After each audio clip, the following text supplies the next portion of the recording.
Fourth week నామినేషన్లో అందరూ అనుకున్నట్లుగానే Sony eliminate అయిపోయింది బిగ్ బాస్ హౌస్ నుండి. ఇప్పుడు ఫిఫ్త్ వీక్ నామినేషన్ ప్రాసెస్ అయితే చాలా రసవంతంగా కొనసాగబోతుంది బిగ్ బాస్ హౌస్లో.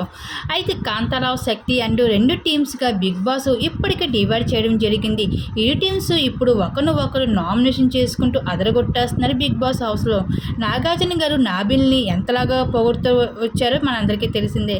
మిగతా హౌస్మెంట్స్ కూడా ఈసారి నామినేషన్ ద్వారా నాగార్జున దగ్గర మార్కులు కొట్టేద్దామని ప్లాన్ చేసుకుంటూ వచ్చేస్తున్నారు. అయితే ఎదురుగా కొన్ని ఆయిల్ లిక్విడ్ బాటిల్ని పెట్టడం జరిగింది. అయితే మీరు ఏ కంటెస్టెంట్స్ని నామినేట్ చేయాలి అనుకుంటున్నారో ఆ కంటెస్టెంట్స్కి ఆయిల్ పోసి తలపైన తగిన రీజన్స్ చెప్పాలి అంటూ బిగ్ బాస్ తెలియజేశారు. అయితే ఈ టాస్క్లో నామినేషన్ ప్రక్రియలో నాబిల్ నిఖిల్కి గట్టిగా అయితే ఫైర్ అవుతూ కనిపించేసింది నామినేషన్ ప్రక్రియలో. ఇక సోనియా యాక్టర్స్ అందరూ కూడా నిఖిల్, పృథ్వీ పైన ఎగానిస్ట్గా నామినేషన్ చేశారని చెప్పుకోవచ్చు.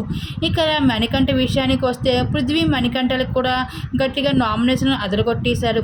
అలాగే నిఖిల్, నాబిల్, అలాగే అశ్విని, నిఖిల్, కిరాకి సీత, నిఖిల్ ఈ వారం నిఖిల్కి అయితే గట్టిగా నామినేషన్ ఓటింగ్ అయితే గుర్తు పడేశారు హౌస్మెంట్స్ అందరని చెప్పుకోవచ్చు.